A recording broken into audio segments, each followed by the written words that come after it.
I moved to Wyoming because I needed to disappear. That sounds dramatic, but it's true. I was 32 years old and I just ended a 5-year relationship that had slowly, methodically destroyed my sense of self.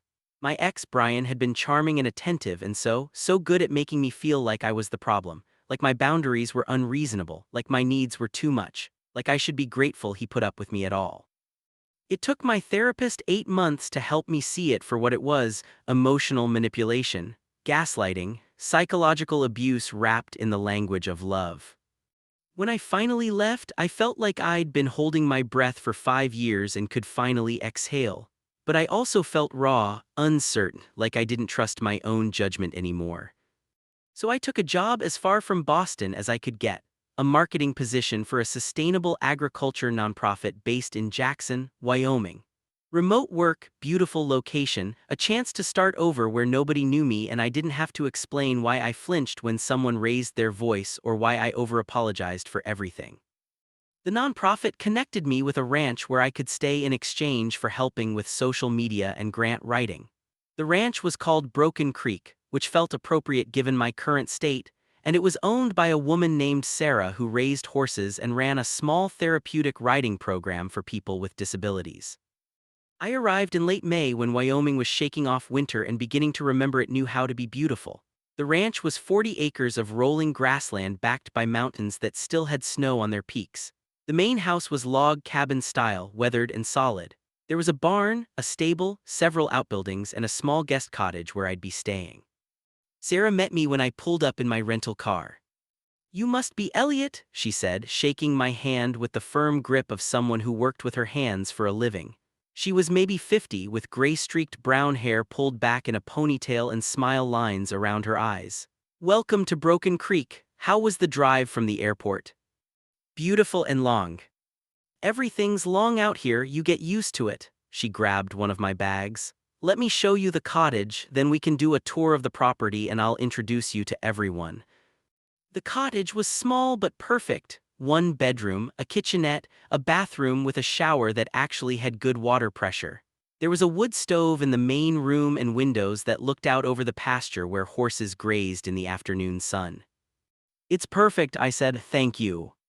"Glad you like it. Settle in and when you're ready come up to the main house. We usually do dinner around 6, nothing fancy but there's always plenty." She paused at the door. "Oh, and fair warning, my son lives here too. He helps run the therapeutic writing program. Well, you'll meet him, he's good people, just don't let him intimidate you." After she left, I unpacked slowly, trying not to think about what "don't let him intimidate you" might mean. At 6, I walked up to the main house. The front door was open and I could hear voices inside, Sarah's and a deeper male voice I didn't recognize. I knocked on the door frame. "Come in," Sarah called. I stepped into a large, open kitchen where Sarah was pulling something out of the oven and a man sat at the kitchen table in a wheelchair. He was younger than I expected, maybe late 20s, early 30s. Dark blonde hair, tanned skin, the kind of build that suggested he'd been athletic before whatever had put him in the wheelchair. He had green eyes and a sharp jaw and he was looking at me with an expression I couldn't quite read, not unfriendly but measuring. "Elliot, this is my son Cody," Sarah said. "Cody, this is Elliot Chen, he's the one I told you about who's going to help with marketing." Cody extended a hand. "Nice to meet you." I shook it, his grip was strong. "You too." We sat down to dinner, pot roast with vegetables, homemade bread, sweet tea, and Sarah carried most of the conversation, asking me about Boston and my work and what had brought me to Wyoming. I gave her the sanitized version, wanted a change, liked the mission of the nonprofit, needed some space to figure out my next steps. Cody didn't say much. He ate methodically and listened and occasionally looked at me with those sharp green eyes like he was trying to figure something out. After dinner, Sarah went to take care of something in the barn and Cody and I were left alone in the kitchen. "So," he said, "Boston." "Yeah. That's a long way from here." "That's kind of the point. Running from something." I looked at him. "Is it that obvious?" "You've got the look. I've seen it before. People show up here trying to escape something, usually works for a while." He wheeled back from the table. "Fair warning, my mom's going to try to fix you. She does that, collects broken things and tries to put them back together." "Is that what she did with you?" It came out sharper than I meant it to, but instead of getting offended, Cody just smiled slightly. Yeah, that's exactly what she did with me. He headed toward the door, then paused. Welcome to Broken Creek, Elliot. Hope you find whatever you're looking for. After he left, I sat in the kitchen for a while longer, thinking about broken things and the people who try to fix them. I fell into a routine quickly. Mornings, I worked on marketing materials for the nonprofit, grant applications, social media posts, website updates. Afternoons, I helped around the ranch, mucking stalls, feeding horses, mending fences, whatever Sarah needed. It was physical work, the kind that made my body ache in a good way and my mind quiet in a better way. Cody ran the therapeutic writing program. I learned quickly that he'd been a competitive writer before an accident 5 years ago had left him paralyzed from the waist down. Sarah told me this matter-of-factly while we were working in the barn one afternoon, and when I asked what kind of accident, she just said rodeo and changed the subject.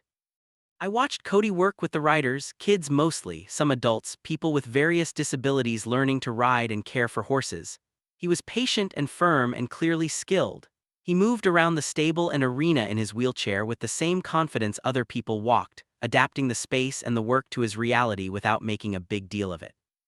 We didn't talk much at first. Polite good mornings, logistical conversations about ranch work, the occasional shared meal where Sarah did most of the talking. But I was aware of him. The way he'd catch me watching him sometimes and raise an eyebrow. The way his hands looked when he was working with the horses, strong and sure. The way he'd laugh at something his mom said and his whole face would change. 3 weeks after I arrived, I was in the barn trying to fix a broken gate latch and failing badly. You're doing it wrong, Cody said from behind me. I turned. He'd wheeled up quietly, something he was good at. I'm aware I'm doing it wrong, I'm just not sure what the right way is. Let me see. He maneuvered his chair closer and looked at the latch. Hand me that screwdriver. I handed it to him and watched him work. His hands moved efficiently, adjusting things I hadn't known could be adjusted, and within 2 minutes the latch was fixed. How did you do that? I asked. Practice, and also I've fixed this latch about 15 times. It keeps breaking because people don't close it right. He handed me back the screwdriver. You're not from a ranch background, are you? I'm from Boston. I've never even been on a horse. Seriously? Seriously? He looked at me like I'd just confessed to never having seen the ocean. We need to fix that. Tomorrow afternoon I'll teach you to ride. I don't know. It's not optional. You work on a ranch, you should know how to ride. Tomorrow, 3 o'clock, don't be late. I showed up at the stable at 3 the next day wearing jeans and boots I'd borrowed from Sarah and approximately 800 layers of anxiety. Cody was already there with a horse, a gentle-looking mare named Daisy who Sarah had assured me was bomb-proof, which I hoped was a metaphor. This is Daisy, Cody said. She's going to teach you to ride. I'm just here to translate. I'm not sure about this. You'll be fine, come here. He talked me through tacking up, how to put on the saddle, adjust the stirrups, check that everything was secure. Then he had me lead Daisy into the arena, and that's when I realized the problem. How are you going to teach me if you can't get on a horse? I asked. I don't need to get on a horse to teach you. I can see what you're doing wrong from here. He positioned his wheelchair at the edge of the arena. Now mount up. Getting on the horse was awkward and ungraceful and involved a lot of scrambling, but eventually I was in the saddle and Daisy was standing patiently beneath me and Cody was trying not to laugh. Don't laugh at me, I said. I'm not laughing, I'm smiling supportively. That's a lie. Okay, I'm a little bit laughing, but you did fine. Now sit up straight, heels down, hands soft on the reins. For the next hour he coached me through the basics, how to sit, how to hold the reins, how to ask the horse to walk and stop and turn. He was a good teacher, patient when I was scared, firm when I was second-guessing myself, encouraging when I got something right. By the end of the lesson I was sore and sweaty and exhilarated. See, Cody said when I dismounted and was untacking Daisy, not so bad. It was terrifying. You did great. Most people fall off at least once their first time. You stayed on, that's success. When did you fall off your first time? I didn't, but I grew up on horses. I was in the saddle before I could walk. He said it matter-of-factly, but something in his expression shifted, a shadow passing over. Do you miss it? I asked, riding. Every day. He was quiet for a moment, But missing something doesn't mean you can't build a new life without it. I can't ride anymore, but I can teach, and it's enough most days. It was the most personal thing he'd said to me since I'd arrived. Thank you for teaching me, I said. You're welcome, same time next week. Yeah, I'd like that. As I walked back to the cottage that evening, I realized I was smiling, really smiling for the first time in months. And I realized I was looking forward to next week. Over the next month, writing lessons became the highlight of my week. Cody was demanding but fair, pushing me to improve while understanding my limits. We graduated from walking to trotting to eventually cantering, and every time I managed something new he'd nod with approval and say, "Good," again. But we also talked, between exercises during water breaks while cooling down the horses. He told me about growing up on the ranch, about his years competing in rodeo, about the accident that had changed everything. A bronc that threw him badly, his back hitting the fence at the wrong angle, waking up in the hospital with doctors telling him he'd never walk again. Worst part wasn't the injury itself, he said one afternoon. We were sitting in the shade of the barn after a particularly grueling lesson. Worst part was everyone treating me like I'd died, like the person I was before was gone and this new person was just less, a tragedy, something to pity. That must have been awful. It was, still is sometimes. People see the wheelchair and they stop seeing me. He looked at me. You don't do that. Do what? See the wheelchair first, you see me, and then sometimes you see the wheelchair, but it's not the first thing I notice that. I didn't know what to say to that, so I just said, "You're easy to see." Something passed between us in that moment, a recognition, an acknowledgement of something neither of us was quite ready to name.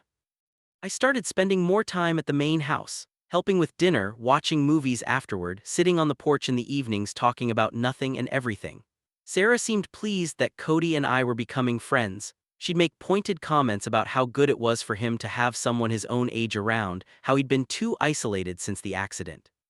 But it was becoming more than friendship, at least for me. I was attracted to him, that was undeniable, but it was more than physical. I liked the way his mind worked. I liked his dry sense of humor. I liked that he was honest without being cruel, direct without being harsh.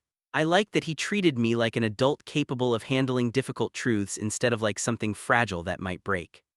I liked him a lot. And I was terrified of what that meant. 2 months after I'd arrived at Broken Creek, I was lying in bed in the cottage at 2 in the morning, unable to sleep, asking myself the question I'd been avoiding. Was this real? Was what I felt for Cody genuine attraction, genuine connection? Or was I just vulnerable and lonely and latching onto the first person who showed me kindness after Brian? Was I confusing gratitude for attraction? Was I so desperate to feel seen that I'd convinced myself this meant something it didn't? And even if it was real, even if what I felt was genuine, what did that mean? Cody had never indicated he was interested in me as anything other than a friend. He'd never mentioned his sexuality. I didn't know if he was gay, straight, bi, or if he'd simply decided those categories didn't apply to his life anymore. And even if he was interested, even if by some miracle this was mutual, how could I trust my own judgment? I'd been with Brian for 5 years and never saw the manipulation until I was drowning in it. How did I know I wasn't doing the same thing now? How did I know this wasn't just a different kind of trap I was walking into? I thought about calling my therapist, but it was 2 a.m. in Wyoming, which meant it was 4 a.m. in Boston, and that seemed unfair.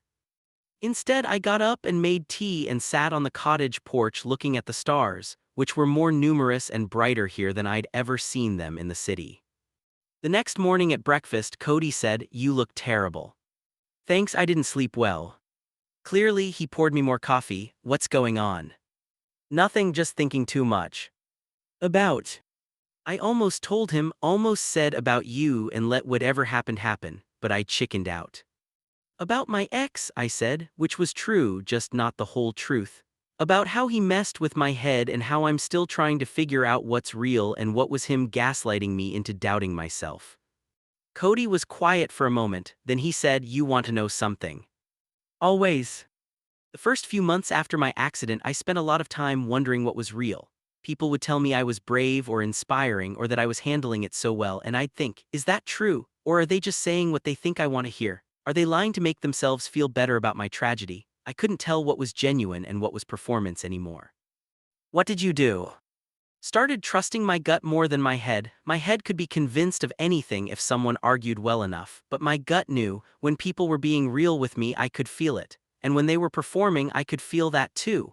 He looked at me directly. Your gut knows what's real, Elliot, you just have to be brave enough to listen to it. A week later, a summer storm rolled through in the middle of the night. I woke to thunder and lightning and rain hammering against the cottage roof. And then I heard it, a loud crack and a crash from outside. I looked out the window and saw that a tree had come down, and it had taken part of the stable roof with it. I threw on clothes and ran toward the barn. The horses were spooked, moving restlessly in their stalls. Sarah was already there in her rain gear, trying to calm them. Cody was there too, in the rain, trying to assess the damage. Is anyone hurt? I called over the storm. Horses are fine, roof's not, Sarah shouted back. We need to get a tarp over it before more rain gets in. Elliot, there are tarps in the equipment shed. Cody, help me with the horses. I ran to the shed and found tarps and rope and carried them back through the rain that was coming down sideways now. Sarah and I managed to get the tarp secured over the worst of the damage while Cody kept the horses calm. By the time we finished, it was 3 a.m. and we were all soaking wet and exhausted. Coffee, Sarah declared. Everyone to the main house, we'll deal with the rest in the morning. We trudged up to the house and peeled off our wet outer layers. Sarah made coffee and we sat in the kitchen wrapped in blankets looking like drowned rats. That was exciting, Cody said dryly. That's one word for it, I said. Is the damage bad? Bad enough. We'll need to call someone to come look at the roof, and I'll need to check on the horses again in a few hours. Sarah yawned. You boys should try to get some sleep. I'll stay up and keep an eye on things. I'm not sleeping anyway, Cody said. Too wired, I'll stay up with you. I'll stay too, I said. Sarah gave us both a look that suggested she knew exactly what she was doing when she said, Actually, I'm more tired than I thought. You two can handle it. Wake me if anything changes. She disappeared upstairs, leaving Cody and me alone in the kitchen at 3:30 in the morning. Your mom's not subtle, I said. No, she's really not. He wheeled over to the window and looked out at the rain, which had lightened to a steady drizzle. Thank you for helping tonight, you didn't have to. Of course I did, this is my home too, for now anyway. He turned to look at me. How long are you planning to stay? I don't know, I originally thought maybe 6 months, but I've been here 2.5 and I don't know if I'm ready to leave yet. What would make you ready? I guess feeling like I've figured out what I'm doing with my life, who I am when I'm not defined by someone else's opinion of me, what I actually want instead of what I think I should want. I paused. That's a lot to figure out. Yeah, it is. He was quiet for a moment. Can I tell you something? Always. I'm glad you're here not just because you help around the ranch, but because he stopped, started again. I like having you around, you're easy to be with, you don't treat me like I'm fragile or tragic, you just treat me like a person. I haven't had that in a long time. My heart was doing something irregular, Cody. And I think you know this, but I'm going to say it anyway, I'm gay. I don't really advertise it because this isn't exactly the most progressive corner of Wyoming, but I'm not hiding it either. And I'm telling you because I think maybe you should know, in case it matters. It matters, I said quietly. I'm gay too. I know, my mom mentioned it in passing when she was telling me about you, and I've been trying to figure out for 2 months if I was reading too much into things or if maybe there was something here. There's something here, I said, at least for me. I'm scared. Of what? Of getting this wrong, of my judgment being broken, of falling for someone because I'm lonely and vulnerable and not because it's actually real, of being manipulated again without seeing it. I looked at him. How do I know this is real? Cody wheeled closer, close enough that I could see the water still caught in his eyelashes from the rain, close enough that when he spoke I could feel it. You don't know, he said, not with certainty, that's not how it works, but I can tell you what I know. I'm not trying to manipulate you, I'm not trying to control you or make you doubt yourself. I like you, Elliot, a lot, and if you give this a chance, give us a chance, I promise I'll be honest with you, even when it's hard, especially when it's hard. That's what Brian said too. I'm not Brian, and you're not the person you were when you were with Brian. You're stronger now, you know what manipulation looks like, you can see it coming. he reached out and took my hand. Trust yourself, your gut is telling you something, what's it saying? I looked at him, really looked at him. At the way he was being patient, giving me space to decide, not pushing. At the way he'd been honest about his feelings without demanding I reciprocate. At the way he'd shown up for me consistently for 2.5 months without asking for anything in return. My gut was saying this is real. Kiss me, I said. He did. It was careful at first, tentative, asking permission even though I'd already given it. And then it deepened and became sure and certain, and I felt it all the way down to my bones. When we broke apart, we were both smiling. So, Cody said, was that manipulative or real? Shut up and kiss me again. He did. We took it slow. Which sounds strange given that we'd already kissed in his mother's kitchen at 4 in the morning during a storm, but slow for us meant figuring out what this looked like, what we wanted, what we needed. We went on dates, actual dates, dinner in Jackson, the only town big enough to have actual restaurants, movies at the tiny theater that showed films 3 months after everyone else had seen them, drives through the mountains where we'd park and talk and kiss until the windows fogged up. We told Sarah, who said finally, and I've been waiting for you two to figure this out for months, and then went back to feeding the horses like she hadn't just confirmed she'd been matchmaking the whole time. I told my therapist, who asked very good questions about how I was distinguishing between healthy relationship dynamics and manipulation, who helped me identify green flags and red flags and yellow flags that needed attention. The green flags were everywhere. Cody communicated directly, he respected my boundaries, he encouraged me to have my own life outside of him, to maintain friendships, to pursue my work, to take time for myself when I needed it. When we disagreed about something, we talked it through without him making me feel like I was being unreasonable or too sensitive. He introduced me to his friends, other adaptive athletes, people from the therapeutic writing community, folks from town. He didn't hide me or our relationship. When someone made a homophobic comment at the feed store, he calmly and firmly called them out and then took my hand as we left. You didn't have to do that, I said in the truck afterward. Yeah, I did. I'm not going to let people disrespect you, and I'm not going to hide who I am or who I love to make them comfortable. Who I love.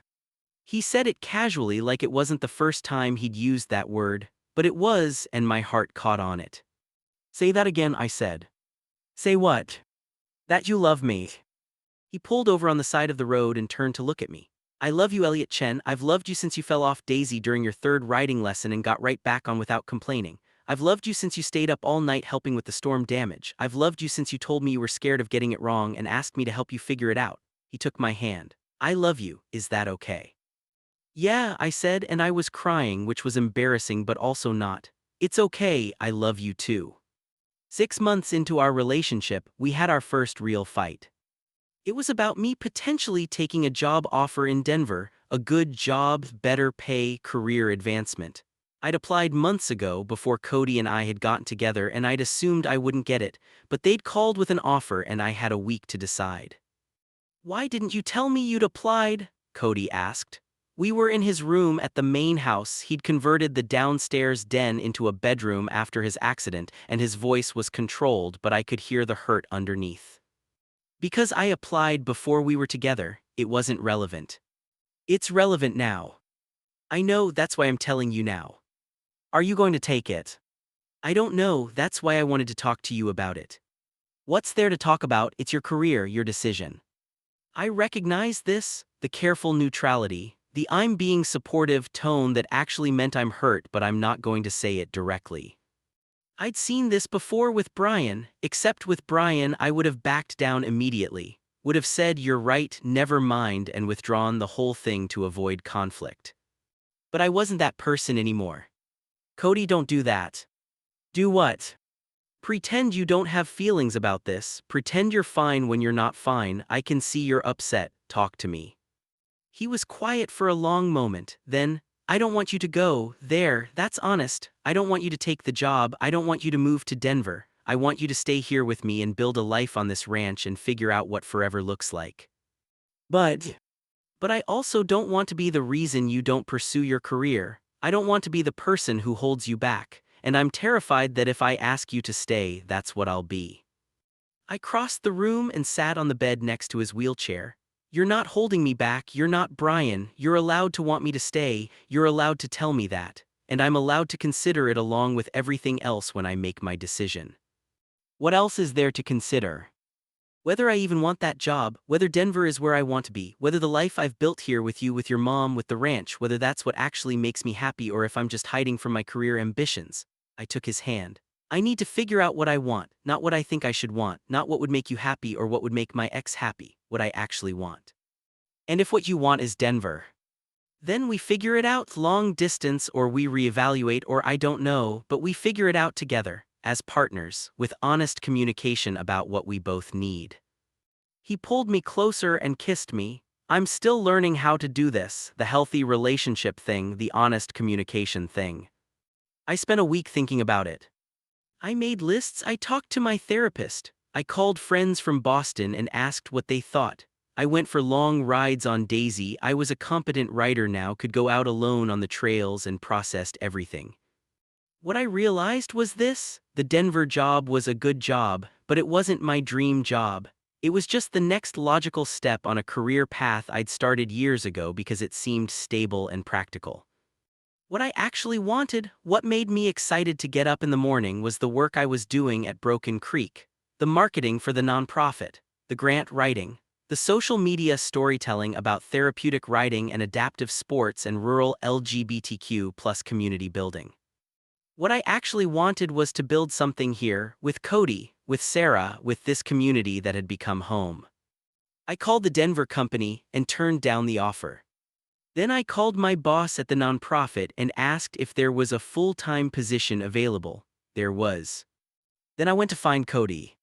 He was in the barn working with a new student, a teenage girl learning to ride after a car accident had left her with limited mobility in her legs. I watched him coach her with patience and skill, and I thought, this man is building something important here, and I want to build it with him. After the lesson, I found him in the tack room. I turned down Denver, I said. He looked up from the saddle he was conditioning. Why?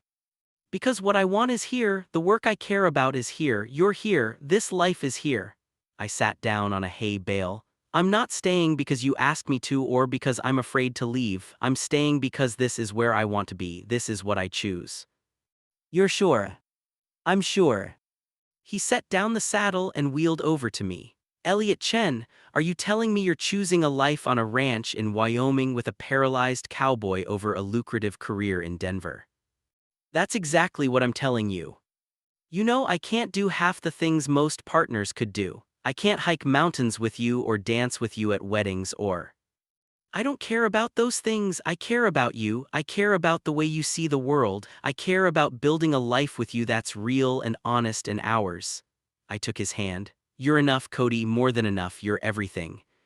He pulled me down into his lap, something we'd figured out how to do gracefully over months of practice, and kissed me like he was trying to memorize the moment.